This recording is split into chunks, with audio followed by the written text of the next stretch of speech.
है इनके अंदर मान स्वाभिमान अभिमान है। हम इनका पैर छू के कह रहे हैं कि महोदय अगर गलती कुछ बोल दे तो माफ कीजिएगा, लेकिन आप निर्लज व्यक्ति हैं, निर्लज हैं। बोले थे जब तक हम पगड़ी नहीं खोलेंगे, जब तक नीतीश जी को विदा नहीं कर देंगे। आज उनके गोदी में बैठ के बगल में खेल रहे हैं और आप मान मर्यादा, आप स्वाभिमान की बात करते हैं। और ऐसे लोगों के हो जाएंगे हमारे जगदेव बाबू, काहे नहीं हो गए? ऐसे लोगों के एकदम नहीं।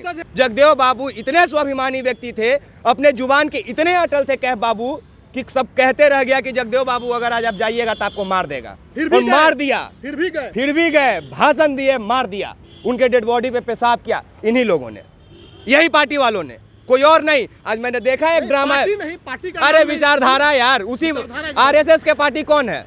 फिर मैं पूछ दूंगा आरएसएस का पार्टी कौन है? जो बार बार झोला में 1 करोड़ रुपया लेके बैठल रहता है कि फलनवा का जुबान काट लीजिएगा तो 1 करोड़ दे देंगे, फलना का जुबान काटिया 11 लाख दे देंगे। कौन है वो लोग? किस विचारधारा के प्रति समर्पित लोग हैं वो? मेरे और आपके लोग तो नहीं है क्या बाबू? वो आरएसएस में पाखंडवाद नहीं है, ब्राह्मणवाद नहीं है, धर्मवाद नहीं है। उसी का विरोध करते थे ना जगदेव बाबू, पूरे जीवन किए। तो आज कैसे इनके हो गए? वो तो हमारे हैं, तो वो हमारे हक की लड़ाई लड़े। मत सुनिए उनका। 100 में 90 शोषित है, शोषितों ने ललकारा है, धन धरती और राजपाट पे 90 भाग हमारा है। किससे मांग रहे थे 90 भाग? 10% वालों से। किससे? इसमें बताइए तो ये कौन पार्टी का है? बीजेपी का है। तो कितना परसेंट वाला ही है?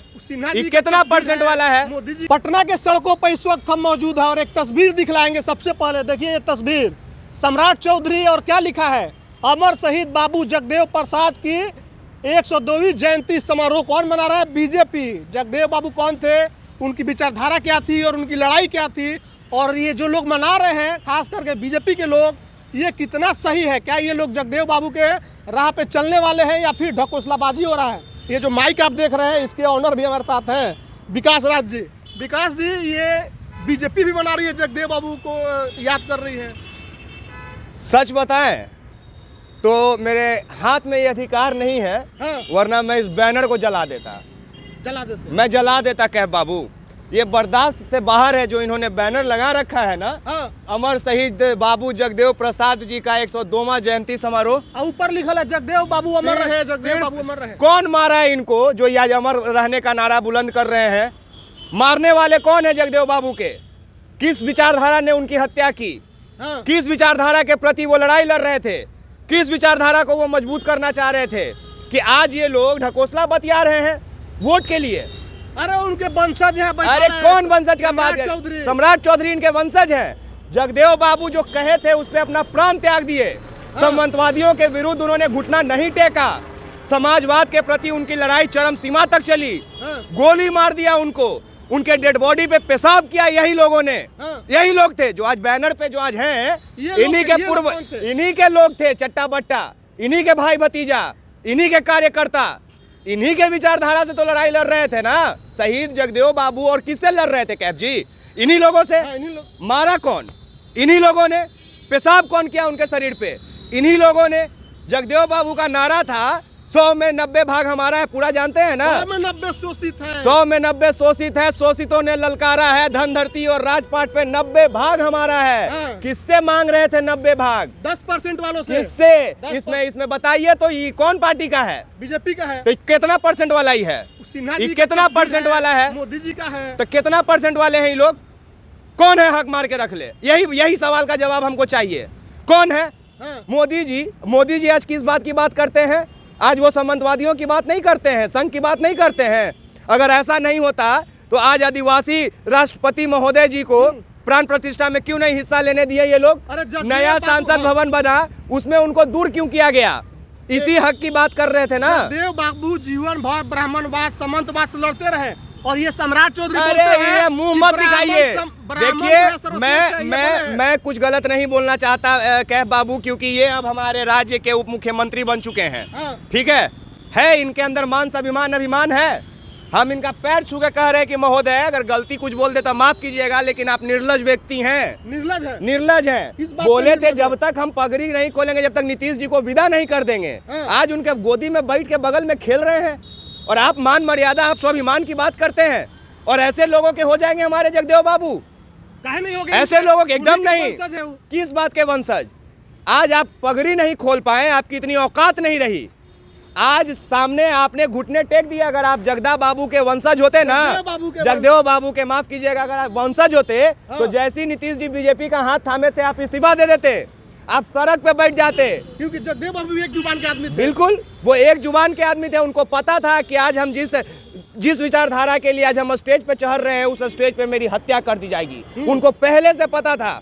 लेकिन जगदेव बाबू इतने स्वाभिमानी व्यक्ति थे, अपने जुबान के इतने अटल थे कह बाबू, कि सब कहते रह गया कि जगदेव बाबू अगर आज आप जाइएगा तो आपको मार देगा।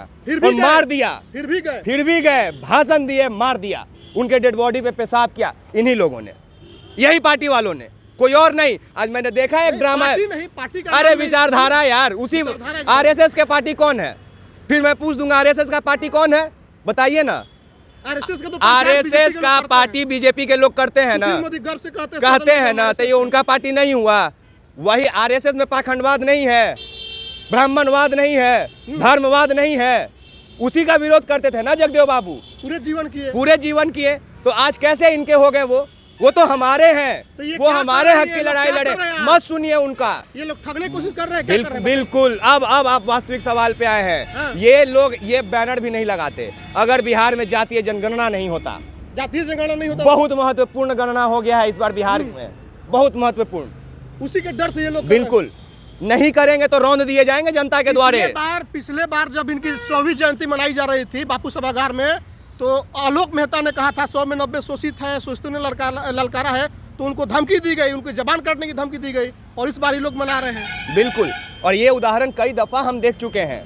कभी कोई मांझी जी का जुबान काटने का बात करता है, कभी कोई सिवान के जीरादेई के विधायक अमरजीत कुशवाहा जी अगर पाखंडवाद और ब्राह्मणवाद पे बोलते हैं तो उनका जुबान काटने वाला रहता है। तो जरा एक बार पन्ना पलट के देख लीजिए कि हक का मांग कौन कर रहा है, अब मांग करने के बाद जुबान काटने वाला कौन है, जो बार बार झोला में 1 करोड़ रुपया लेके बैठल रहता है कि फलनवा का जुबान काट लीजिएगा तो 1 करोड़ दे देंगे, फलना का जुबान काटिएगा 11 लाख दे देंगे।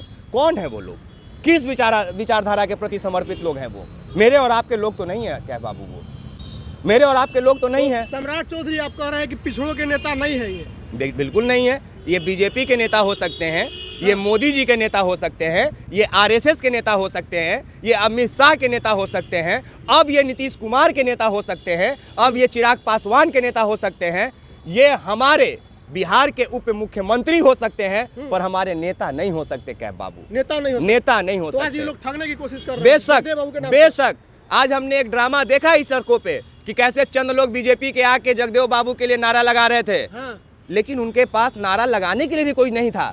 उनके जुबान से ये तक नहीं निकल रहा था कि 100 में 90 शोषित है, शोषितों ने ललकारा है, धन धरती और राजपाट पे हमारा 90 भाग हमारा है। चौधरी इस नारे को दोहरा पाएंगे? बिल्कुल नहीं, आजीवन नहीं। जिस दिन कहेंगे कि 90% पर भाग हमारा 10% शोषण किया है, तो इनका क्या हाथ होगा? कुछ नहीं। इनका पगड़ी उस दिन खुल जाएगा, उस दिन ही उप मुख्यमंत्री पद से हटा दिए जाएंगे, उस दिन इनका पगड़ी उतर जाएगा, उस दिन इनको पता चलेगा कि एक जुबान वाले क्या होते हैं। हाँ बेशक।